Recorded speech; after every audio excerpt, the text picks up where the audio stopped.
TYRE Nichols. The Memphis police officers called the Scorpion Unit.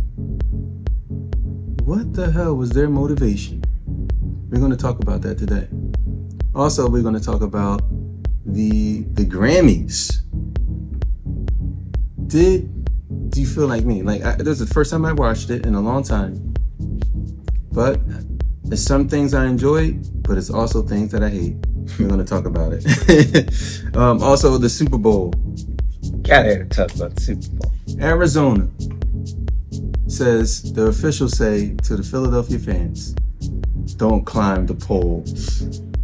But, all right, so let's talk about it today. Lunch break discussions, True Rebels attain victory. Travis Sellers. And I'm John Wilson. All right. Okay, let's get right into it. Yes. So I wanted to talk about of course, the TYRE Nichols. Right. Go right into that story. We have the situation again. Terrible again. It's like, it's just keeps happening. And I'm wondering, the more that I found out about it, the motivation, that's what got me. That changed like everything for me. Did you want to go into what some of that story is about the motivation behind these guys? So I'm not really certain what the motivation is, honestly. But in terms of what they're putting out there, in terms of the way the story starts with him, picking up his cousin at one location, and then the police officers observing him there, claiming that he might have had contraband on him and stuff like that. Then they follow him. They claim that he was driving erratically. So they're automatically right out the gate. It just sounds like there are a couple different reasons that they're trying to put together for their justification for stopping him. So I don't know. I mean, you got to have sources. I don't have a source, but I'm going to put it out there anyway. I heard that one of the officers had a girlfriend, ex-girlfriend, that TYRE was now seeing. I heard that as well.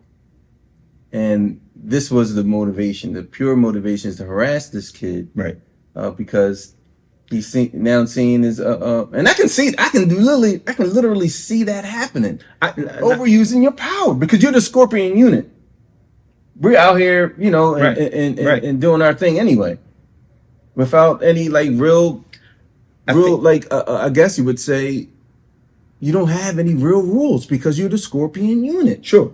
You're out to to harass and stop the crimes of blacks. Right. Not any real crimes. Not anybody. Right. And no one else. And no one else. To go after the blacks in the neighborhood. Right. And to make it terrible for them.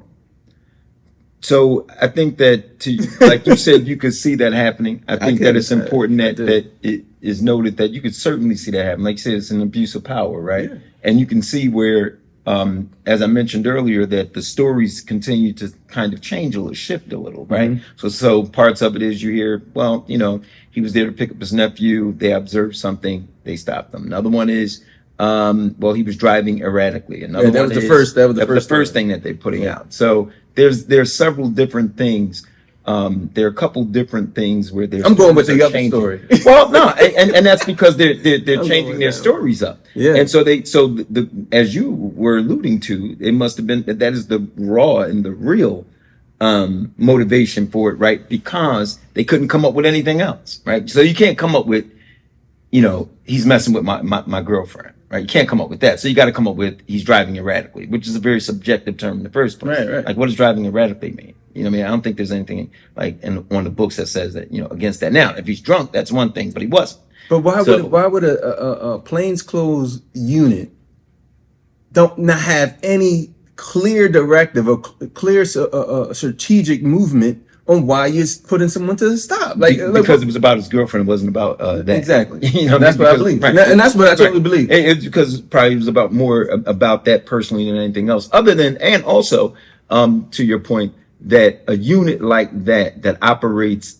like semi outside of the normal protocol or whatever. Protocols of the police or police are there what did I call to harass people. This is a Scorpion unit. Yeah. They're there to harass people, and that's what they're called. But there are units like that are called some similar dangerous name like that all over the country, right? But that's what theirs is called, and they operate with a certain amount of impunity. They operate outside of whatever normal, ways that they should engage people, and they're doing it in the Black community specifically because they're able to violate the rights of young, Black men and women in those communities. Because I think what used to happen back in the day when I was a kid, and this is like in the the 80s, the late 80s and 90s, they didn't have they probably had those special units, but the plain clothes cops, used to harass the kids too,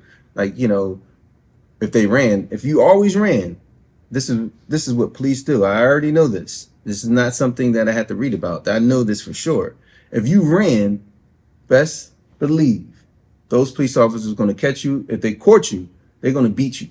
And they're going to beat you bad. Yeah. And just for running. Just for the sake of you making me run, I'm going to beat you. And this is my experience. I'm not going to say all cops do it, but it's a part of their practices. It's all the way from Philadelphia to Memphis. I mean, like what? I think, and this. Oh yeah, go ahead.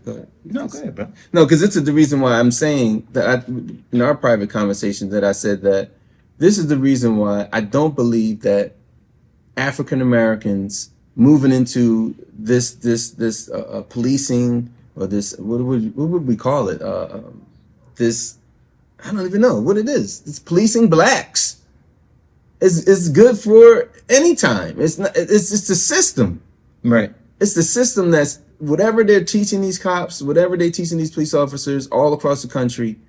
Is to me, it goes back to the reason why police were established was to protect the wealth and the interests of enslavers, and to catch escapees. That's what it was. To have like a unit that can go and catch and lynch people, blacks. Do all those things. Absolutely. I'm gonna deputize you. Let's go get these.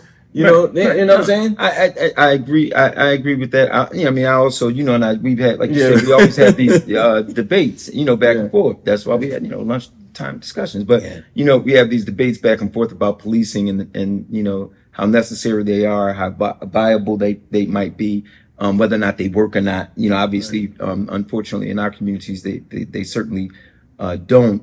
All too often, like they do. Don't get me wrong; they certainly do, and there's a need for them, even in our communities. But the policing part is one that is difficult, and it's a really difficult relationship. And there are lots of Black men and women in law enforcement, man.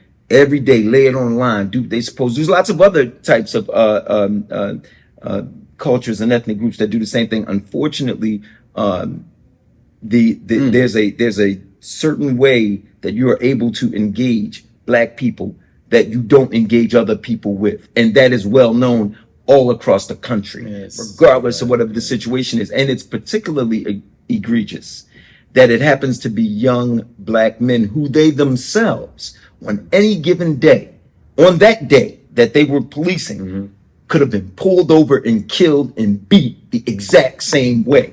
Those same police officers, police officers have sisters, brothers, children, nephews, cousins, fathers, mothers who could be in that situation on any given day, on that day, with a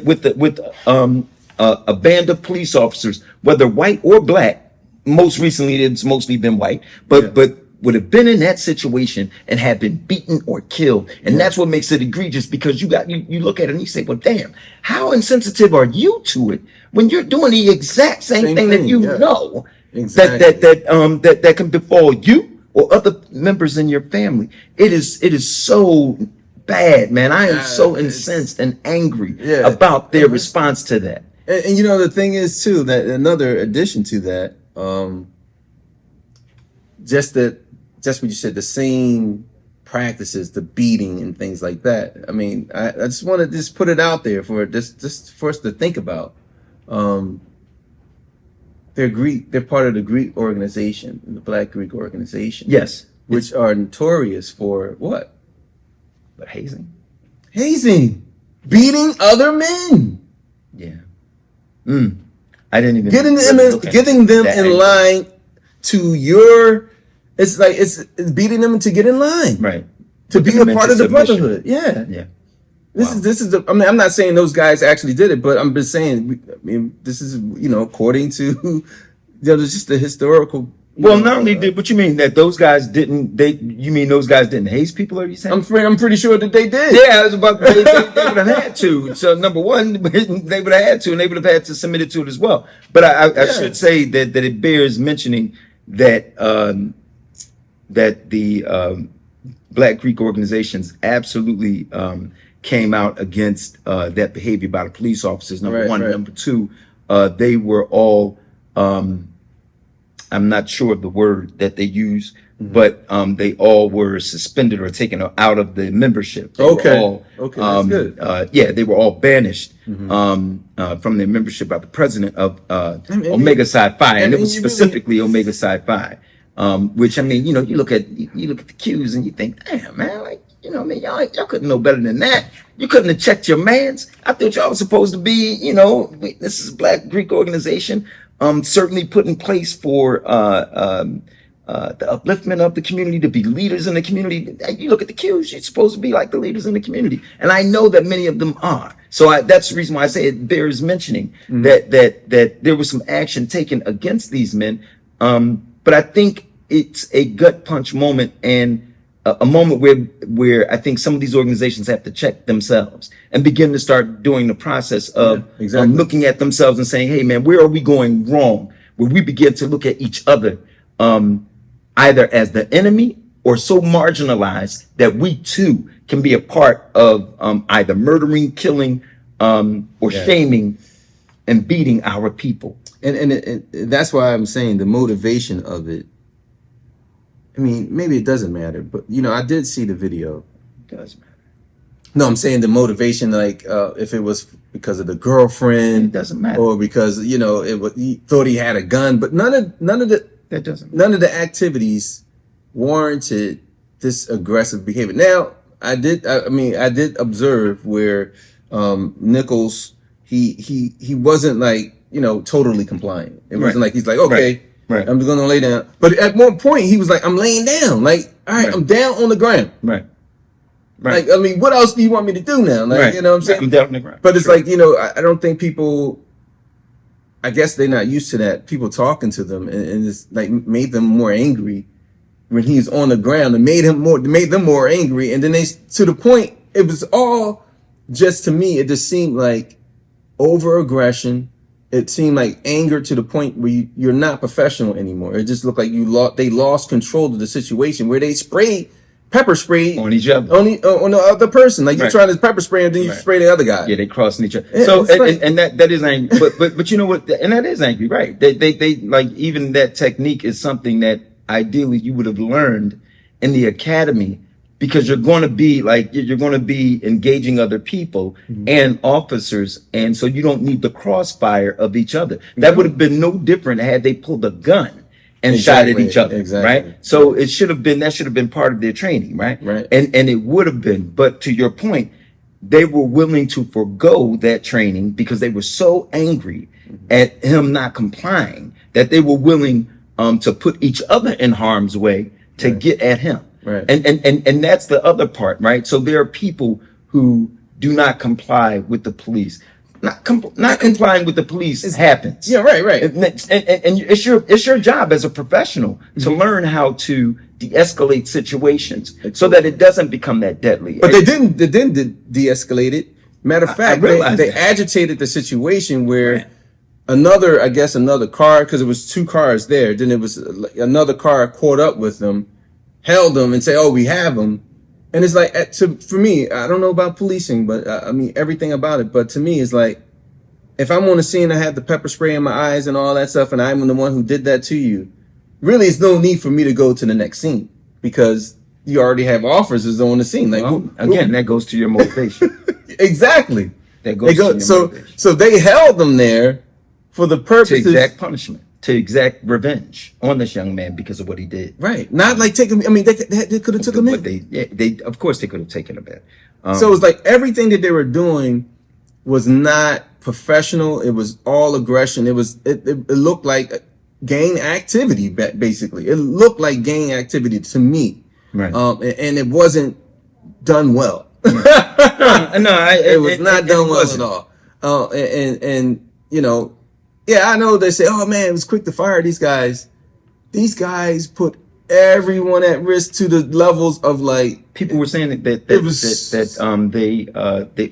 quick. They were quick to fire them. Yeah, they said it was quick because, you know, they said, oh yeah, if you so they say if you set that precedent that now you quickly fire these individuals for, you know, their crimes, that has to be done for everyone else, because they're saying that it was only done for the black police officers, and you know, it wasn't done for the white police officers, you know, over what we've seen in the past, right? Sure. But I mean, all that's true. I mean, none of, I can't argue with that. But I will say that this was, to me, it was very specific and yeah, I don't, hey man, yeah, I don't care about that. I care about the fact that, listen, if you kill someone in the commission of arresting them, then yeah, you know, unnecessarily, yeah, it should be fired. And the reality is this: the reason why you should be fired. First of all, man, you know, police are not exempt of making mistakes. Like, anybody can make a mistake. A doctor can make a mistake. Yeah, but a dentist can make a mistake. And then, to your point, and killing someone makes it even that much worse. Yeah. So the reality is, no, I don't. Yeah, they should have fired them, and of course, yeah, they should be firing all the other ones, white, Asian, whatever, wherever they are. I need to find them, catch them, and fire their ass. And the reason why you do that is because, and you should be setting a precedent with that until it gets to the point where the reform includes with police reform, and of course I'm for that, but until it includes financial penalties, losing your job, shaming you, losing your family, until it gets to the point where it does that, it won't stop. Because, you know, if there's no penalty behind what you're doing, what's the incentive for stopping? If all it is, you're going to get a slap on the wrist or something like that, then what's the incentive for stopping? So no, they should be doing that, and it should be sending the message and the precedent that if that happens, not only are you going to get fired, but we're going after the police chief too, who now has an incentive to fire you too. Yeah, that's exactly what it should be, as far as I'm concerned. Yeah, well, that is police reform, and I think that is true. It should be across board, and these guys were, I mean, it was bad. It was bad. But, you know, another thing that I wanted to say was that, you know, when we have these situations in our community, it's not only affects that family, affects that, you know, the individual who passed away. Of course, that's a permanent thing.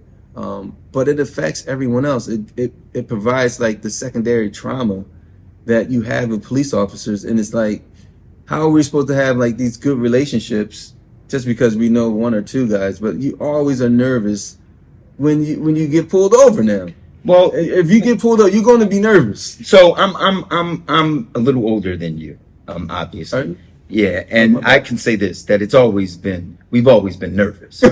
So I don't know. I mean, like, for you, God bless you. You know, you live a charmed life, and no, something wrong with that. That's a beautiful thing. I don't have an issue with that at all. I think that's a wonderful thing. For me personally, I don't know very many men who in Philadelphia who don't feel nervous.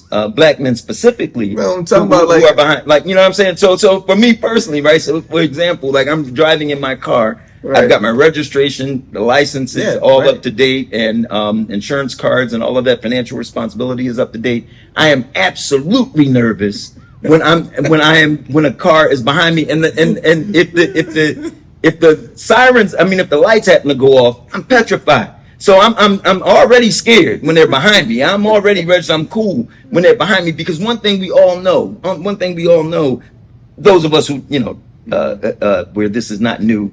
Like, you know, in your case, it's a different experience. But and for those of us where it's not a different experience, we know that a mere traffic stop, a minor traffic stop, can turn into a murder in a heartbeat. We know it. Yeah. Black men in this city and in other cities, of course, know that something as minor as, oh, and by the way, sir, your gas cap is open.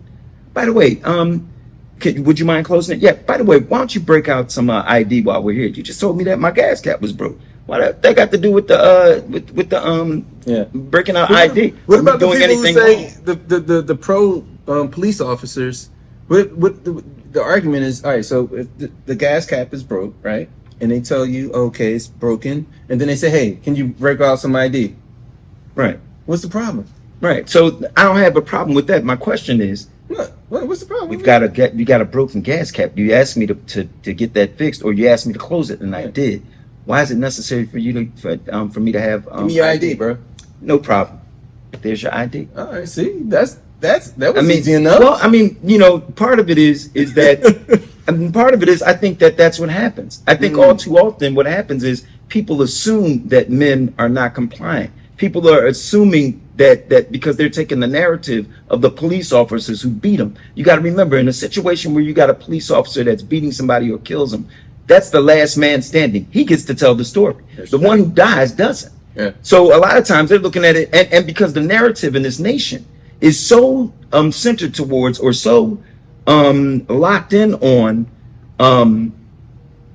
black men are the face of crime. Yeah. Black men in this nation are the face of crime. Because that narrative is out there, he must have did something. The first thing that a person thinks is, oh my God, he must have did something. He didn't comply with people. Every day on television, there are reality shows that show ill-tempered, ill-mannered, disrespectful, ignorant white people doing the exact same thing or worse. Yeah, every show has a white person that walks up to a police officer. I'll slap the living hell out of you.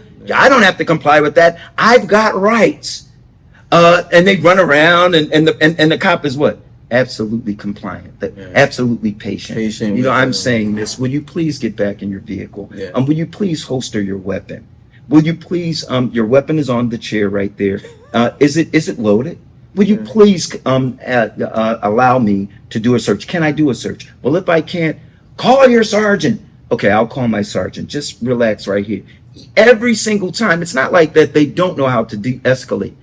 They do. It's just that they specifically and purposely don't de-escalate when it comes to black people. And therein lies, for me, another problem that we see kind of beginning to form, even though it's already been there for a long time, is what you said originally, right? Is that now what's added to all of that is there's the probability that you will have more police killings amongst black men, killing black men.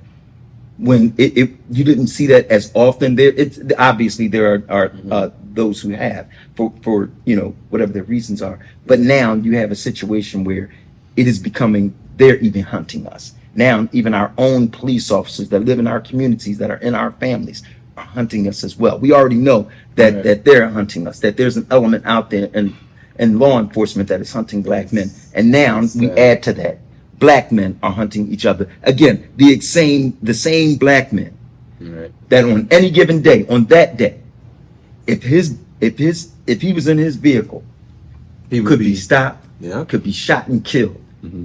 Unless they, knew the police officer that's not. No, incorrect. No.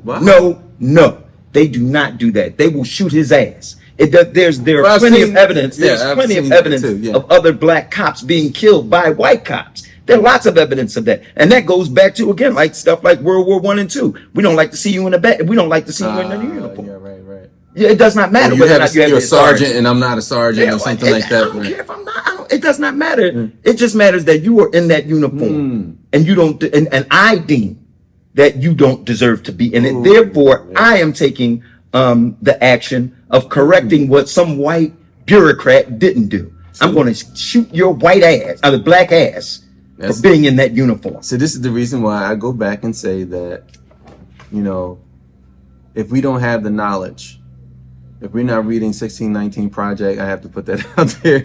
If we're not, reading, the new Jim Crow, and making ourselves aware, everyone, not just black people, white people too, Asians, we need to have knowledge. And if you try to block the history of what this country has gone through and why we're here, then the policing is going to continue, and we won't come to an agreement that it has to be some change. It has to be modified in a way where any situation, just think about it, any situation where you are a citizen and then there's a police officer addressing anything traffic related, it should not be a person who's coming to you with aggression and ready to kill you.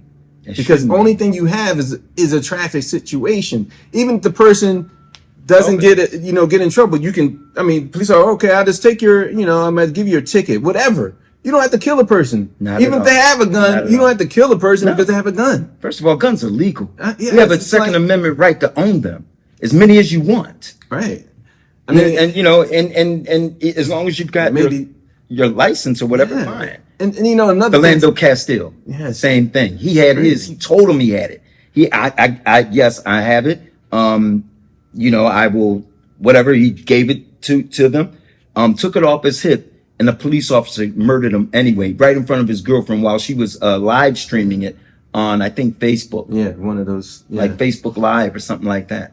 So he's got a Second Amendment right to own that, and you can walk around and carry it. Actually, he didn't even if he didn't have a license on him, if he was licensed for it and he didn't have it on him, right, he still can carry it around. Why? I'm legally able to carry this weapon. Yeah. And it's like, if you heard this conversation and you heard how John was responding, it's talking about he is nervous.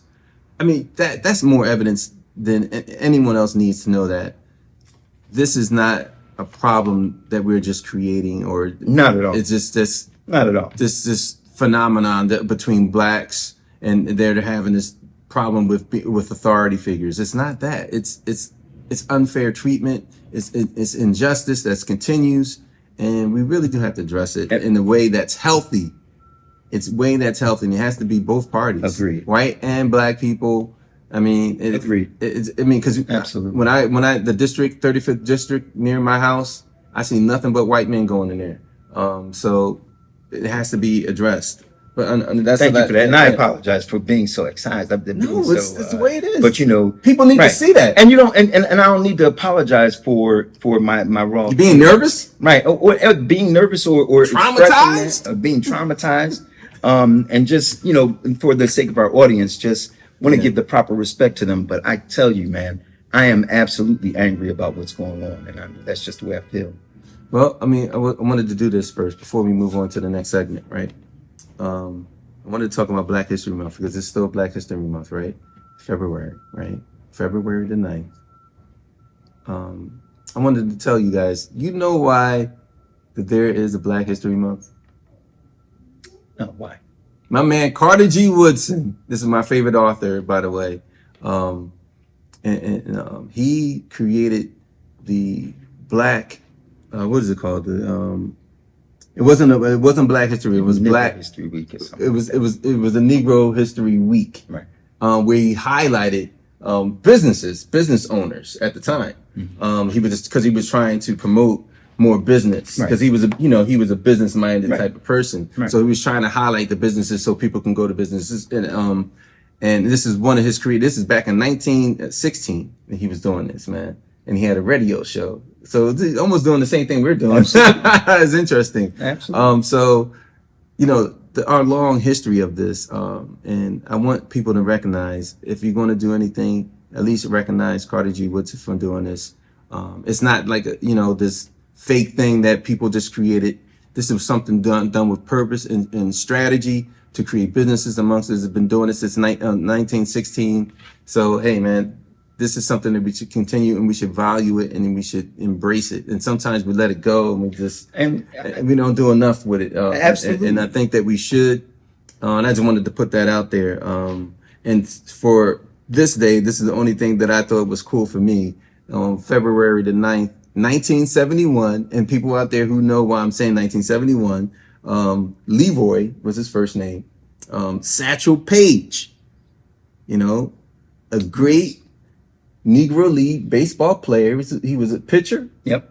And they said that he should have been the one to been the first African American or a black person to be played in the national Major League Baseball. Yeah, he should have been in one, but he was inducted into the Baseball Hall of Fame in 1971. Yeah, awesome. So I would say that it is to Travis's point. It is really important that we recognize just this wonderful, rich culture that we have, and during this time we celebrate each other, we support each other, support our businesses, things like that, and advocate for ourselves. There's a serious push in this nation to revoke and recall our history.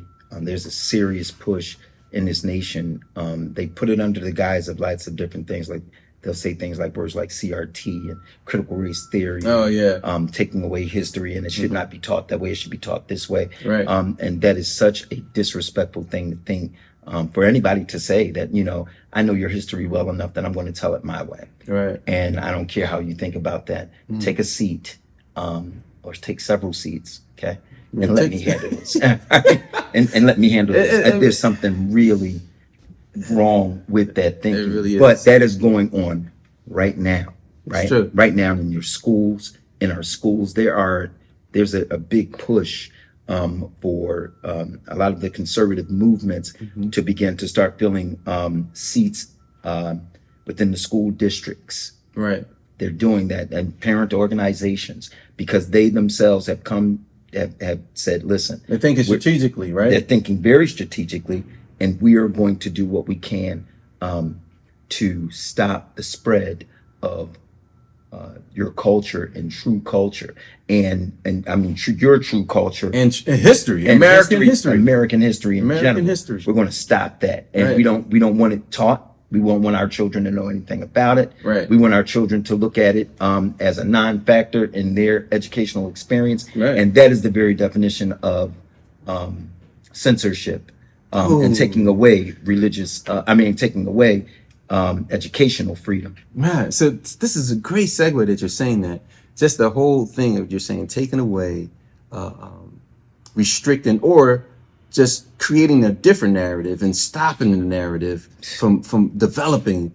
This is a perfect segue. So when I'm watching the Grammys, right?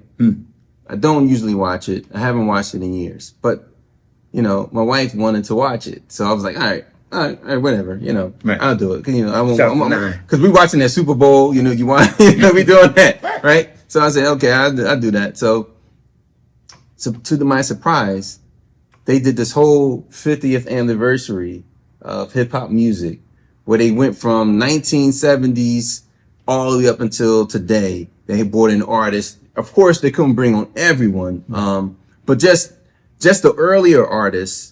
Up until, 85, 86? Something like that. Like where Will Smith. Right. So that would have been like 86, right? 86, 87. None of those artists were recognized as being, like art. Hip hop was not recognized as being music, as an art. It wasn't recognized as being a music genre, right? Even though, and the thing is, if you look at that 1619 project, if you haven't done it, you can see it on Hulu. But it was a great section in there about music and how it developed, how really we created American music because of all of our, our development in this country. Right. But the fact that they wouldn't still recognize what we develop in hip hop music, even though it's, going to other places now. But just to see that, they were being recognized, right? And they had those few artists had an opportunity for 16, 20 seconds to get up there and do their thing. I thought it was cool. I thought it was, And yeah, I think we were talking, and you noticed. You said, well, even back then when like parents just don't understand with Will Smith, even though he won that. Oh man, it was so disrespectful. Award, he personally was not able to do a performance. Actually, it wasn't even on television. It wasn't even shown. The performance, didn't get a chance to perform or receive the award on TV. That's terrible. You had to see it in pictures, because back then you didn't have YouTube and all these, these little clips to watch. You had to see it on something else. Right. That's funny, because now if you think about it, I mean, like if you didn't have some type of live feed to see it, there's nothing like even on YouTube or the internet right now that you can, because the internet wasn't in wide use at that time, not like it is now. So you still don't really have a record of it. Yeah. So that I thought it was cool. They said that Will Smith was scheduled to perform. I don't know what happened there, but No, they asked him not to. They I think Questlove said that he had a scheduling conflict in terms of making the movie because they're going to do the cop movie with him and they asked him not to do it. Well, yeah, there's Emancipation. No, not Emancipation. What is it? Bad Boys. So him and Martin Lawrence are about to do Bad Boys 4. Oh, okay. So and they were saying that he had a commitment to do that. However, there's also a record out there. There's also a report out there that the Grammys actually on the low told him, nah, we don't need much. Yeah, because you might start slapping people. Right, you might start slapping people. We don't, you know what I mean? Or we just don't want that. We want to still make you pay for something that. Oh man, but that, which is ridiculous. Of course, yeah, it is, because it has nothing to do with them. But I will say that was the highlight, right? But again, even though because I like Beyonce. I love Beyonce. She still got the record for the most Grammys, which was awesome. Right. But again, it's a left-handed compliment. You're not good enough to win Album of the Year.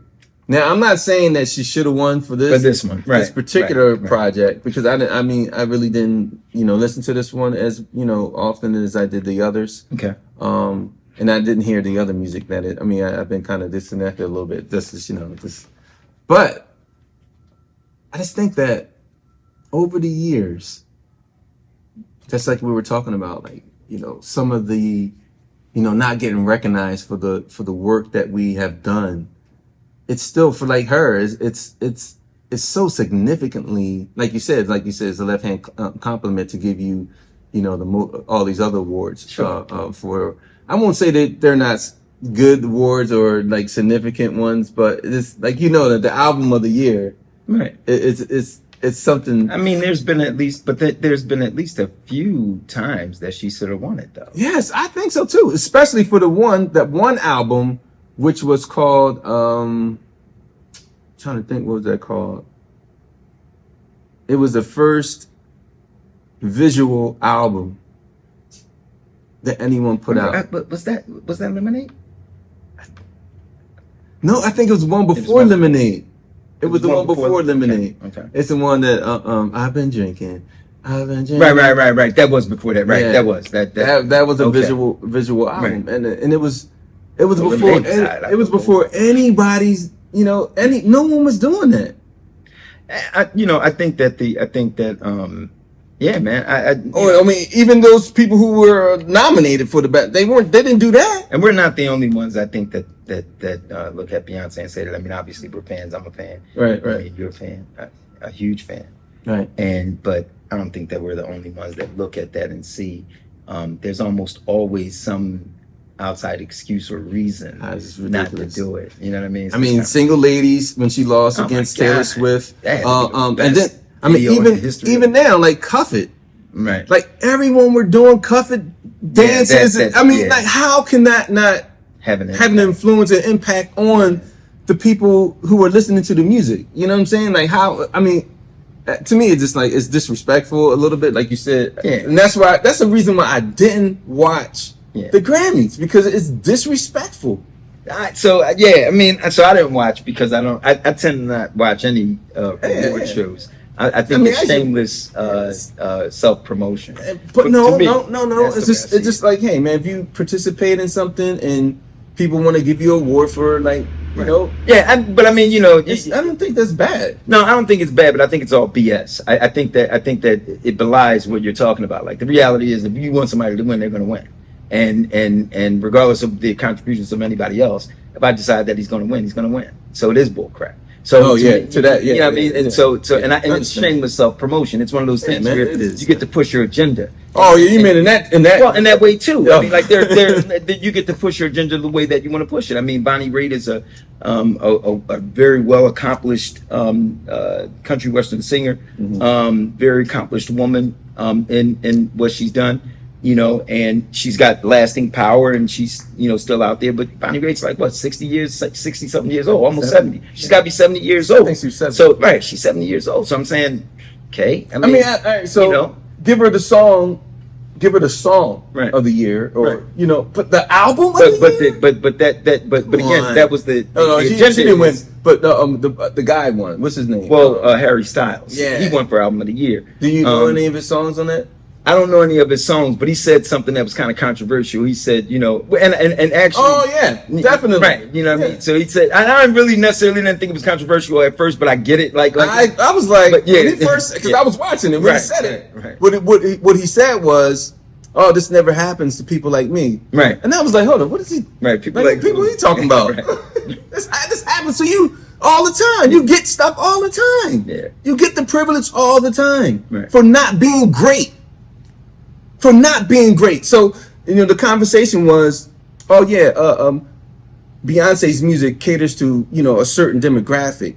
And I'm like, yes, but guess what? Her music goes like this. I don't like none of his music. So why do they say it caters to a certain demographic? You know, like they say, like if I'm doing like Black Pride stuff, that's for like, Black people. If I'm doing gay, not saying right. If I'm promoting people inclusivity, okay. And so it's like diversity that is specific for that type of, but it's not inclusive of everyone. But whereas the demographic is small. Yeah, if we're doing it, but if you're a guy who's you're a white guy who's doing it, somehow your music is more reachable, or Well, it must be because the one guy who did that performance, the Satan performance you were talking about the other day. I mean, like, so he's non-binary, so you know what I mean. So that has to be, if they're talking about her having a narrow audience in terms of she just caters to a certain audience.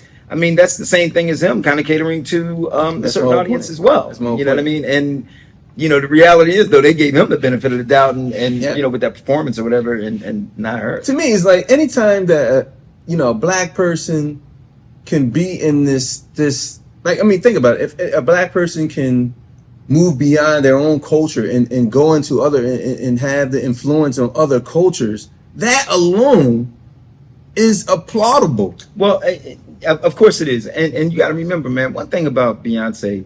It's all for me. I mean, from when I listened to her music, like with Destiny's Child and all those kind of things. Right. Even back then when she was with them, I always looked at her and her brand of music. I always looked at all of them and her as being really innovative. Like I always looked at them. I looked at them as being very empowering for women in general. Yeah. And that is one of those things where somebody where you'll have some chauvinist thinking record exec say, "Oh, that's just for women. We're not gonna, that's a very narrow." I did feel like that way about this album. Well, I mean, I just thought all the albums. This one I felt like that was strictly for women. Yeah, but you know what though, and that's okay. You know what I mean? Fun. You know what I'm saying? And that's okay. Like I think that and that's what I think, quite honestly, kind of was so inspirational for lots of other people and lots of women who went into music and stuff like that as well, like Taylor Swift and people like that, that went into music on the strength of women like Beyonce that were just like, we have this power, we need to use it. We have this form, we have this stage, and we need to begin to have we got this platform where we can speak about it, have a great time, but talk about different things and just empower ourselves, women. Yeah. So I think, I've always liked that about her. I always liked that about her music, and I still do. Yeah. And I, of course, her obvious beauty, and she got that Black woman thing. She got those curves and the hips and all of that. So I'm into that. You know what I mean? That's my thing.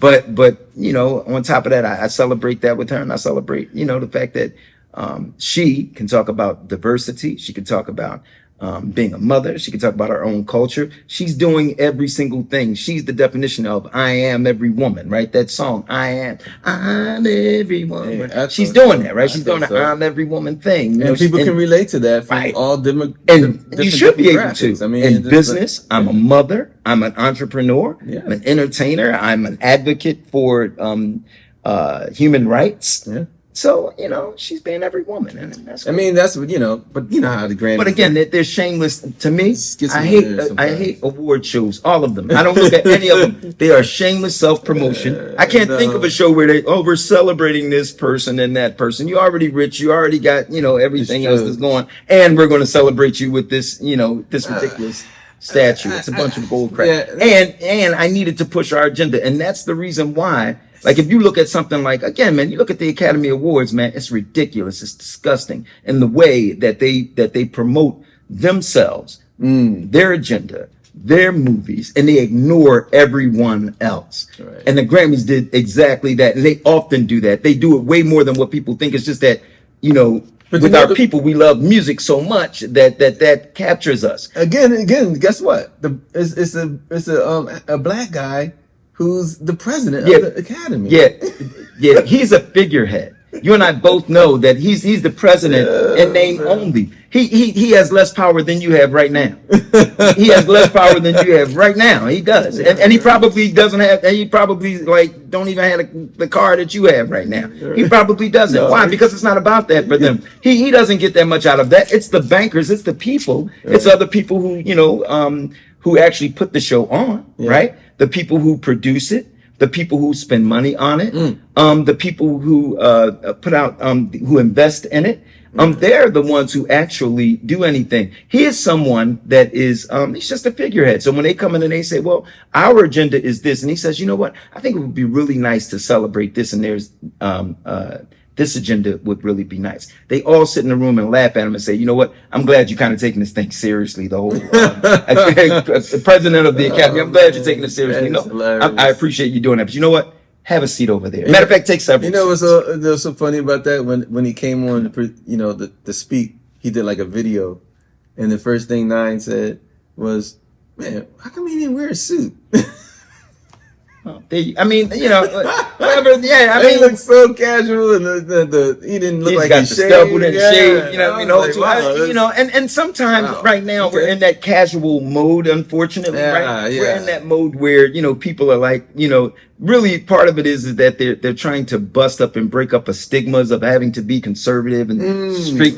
So I'm not conservative, right? Or I'm just dispensing everyone else. I'm dispensing with suits, right? I'm just dispensing with having to dress up in a particular way. I want to let everybody know that like if I dress up in a suit, it means that I'm obviously male and I'm a man, and I'm owning that. I don't want that to be that way. I want it to be something where I'm breaking it down a little more. So how he does that, guys? So it's just one of those things where that becomes now the norm. Where now I can wink and a nod, and I can say, well, I'm casual, I'm this, I'm that, but I'm not particularly buttoned down in any way that could give you a definition that I'm taking on this masculine role, or I'm taking on that role.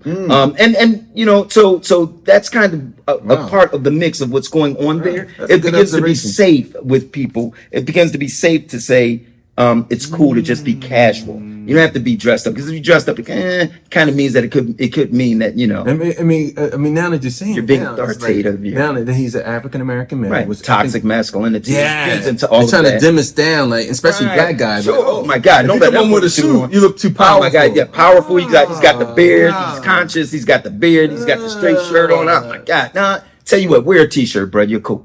Wear your skinny jeans. You're all right. You know what I mean? And we'll just rock out like that. That's a good. That's often what it is.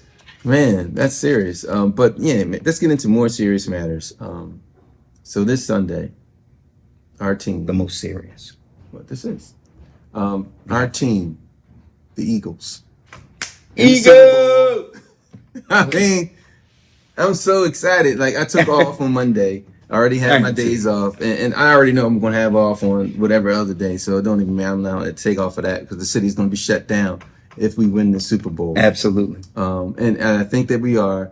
It's going to be exciting. And what do you think about the matchup with Hurts and Mahomes? Man, I think it's going to be awesome. I'm so excited. Like you said, I'm really viscerally so excited about this. For some reason, way more excited than I was for the first one, for whatever reason. But part of it is the first one. Our first Super Bowl. Oh, this I really am. For whatever reason, I'm really excited for the town. I think the town is taking it on and embracing it in a certain way. And that's all, all of us, regardless of the demographics or the racial makeup, or cultural makeup, all of us are kind of like on board for it. Right. And so I'm really kind of feeling it. And Mahomes, and then you've got, our brother, who's, our brother, Jalen Hurts here, who's doing such a wonderful job and such an amazing, person. I'm just excited. And the funny thing is, I was making fun of Mahomes, right? Because earlier on, I was saying that Travis Kelce, his teammate, the tight end, I said he was more black than Mahomes. That is terrible. Oh really, man, really. But in that, really. Marcus Kelce, man, that dude, he got a lot of swag. No, he does. And I mean, he does. And of course, he's his wife his wife is black. So I mean, significant, his significant other is black. So he understands it. He got to come with some swag. He probably had to get it that way, and which is awesome. By the way, I think he was like that before, but I don't know. I don't know him like that. So I mean, maybe he was. I mean, maybe he was before, but I think that he certainly is. It was funny because I was talking to I think I was talking to one of my sons, and I was showing him all the pictures of like Mahomes. Right. Yeah, no, he definitely is. And then he has way more swag. You go to Travis Kelce, you go to his page, you like, what? Oh my God. You got something wrong when they had to switch that bird. But I did find out. I mean, some of the things that Mahomes was doing is really awesome. And I was taking a knock on him in a playful way, but it is a moment where for many years, and it's still certain times where you can find where African American or black men or black boys are on teams where they won't be considered African American.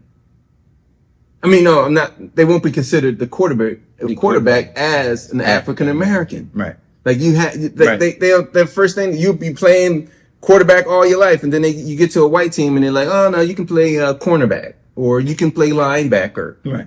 You can play running back. Right. Or maybe we should get you into the role of a wide receiver. Yeah. But never the quarterback. No. So it's like to be a quarterback in the league, you really have to have pushed through a lot of the bull crap just to get there, especially like Jalen Hurts, all this stuff that he's been going through. So this is a great moment. I mean, all around. I mean, the Eagles are going to win. Of course, the Eagles are going to win. We are going to crack their. I think so, man. I think we are going to trash them. I hope. I know we're going to win. Oh, Mahomes is absolutely awesome. But you know what? On Saturday Night Live, they had the joke. It's such a cool joke where they said, the white guy, the white host on like they have the evening Saturday night thing. He's like, it'll be the first time that two brothers are going to go up against each other in the Super Bowl, and because there are two brothers, it'll be the reason why my grandfather won't be watching the Super Bowl.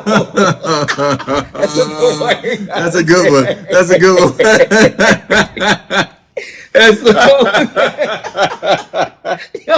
That's what he said. So I thought it was. I thought it was just terrible that they said that. They get on my nerves. It's hilarious. It's so hilarious. But what's your prediction for Sunday? What is your prediction in terms of the score? Oh, the score? Yeah. Oh man, I don't know. I think it's going to be a close game. I think it's going to be a close game. I think it's going to be maybe, if not a field goal, maybe 6 point spread. Right. Just down the line and near the end. Okay. That's what I mean, that's what I feel like it's going to be. You're going to be on your couch. Pins and needles in the fourth quarter. Oh man, I say that, man. I do say that, bro. For real, man. I had it totally different. I ain't had it. I ain't have it being it. That's all right. I mean, you got Mahomes. Like, right, exactly. If you make me worried. If you up, you're still gonna be worried because you think he's gonna come back. He's a nightmare. So it's like, hey, that guy is just amazing. He's just an amazing comeback quarterback, and I won't put anything past that dude. Right. But I do imagine like the Eagles smashing him though, for real. I do. I just have confidence. They're gonna get in there. They're gonna rattle him early. I think Hassan Reddick is gonna rattle him. Is gonna get to him. And if he doesn't, maybe Ndamukong Suh is gonna get to him. They're gonna get to him. Brandon Graham. You know what I mean? And if not that, I do think that I would like to see Jalen Hurts show his entire backside. I would like to see him throw touchdowns. I would like to see him run for 1 or 2. I would like to see him throw a 60-yard bomb. He's got the weapons to do it. Yeah. So I would just like to see him put on an absolute show. And then the thing is, I don't know if he's going to do that in the way that you're saying it. But I will say that his greatness is that whatever the weakness is, he's going to be able to. I would certainly like to see. They've done that the whole year. So all right, so they've done it. We're going to see if they're going to give up the run, right, or the pass. Either one is going to happen. Well, I hope it does. I hope that he's spectacular. I hope that he finally gets an opportunity to show and showcase what he is. But I don't care that even if he doesn't. I don't care that he doesn't, because I'm more concerned with him being the Eagles quarterback for years to come and multiple Super Bowls for us. This is giving the credibility to. I think so. To do that, and I think my score is probably going to be. Originally, I had it a little different, but based on what you said, you kind of spooked me a little bit. So you get on my nerves. I don't know why you said that, man. You get on my nerves. But anyway, I'm gonna have to, I'll shave off a few points. But I think that I think it's gonna be, like maybe 20. I think it's gonna be like 26, 35 Eagles. Oh wow. Okay. No field goals. 31-26. That's no. It would be 30. If it's going to be that, it'll be 40. Then it'll be 41. Wow, you going high? I'm going high. Score. Then it'll be. We'll have a field goal, but I think we're going to spank them. I think we're going to score first. I think we're going to score early. I do see that. I do have that vision too. I think we're going to score early, and I think we're going to score often. I think it's going to be a spectacular. Okay. Hopefully, man. Super Bowl. So look, man. Hopefully the Eagles will win. Thanks for tuning in to this episode. Thank you so much. You can like, share, and subscribe to our channel. That way we can get more. It makes me feel better. Personally. If you're watching and you're sharing things, make me feel good because we are giving out for doing this. We're doing this. Yes. We hit on the issues. We speak what's on your mind for you and with you. Yes. So support the program, man. Support what we're doing. So go Eagles. Go Eagles. Peace and love. Peace and love.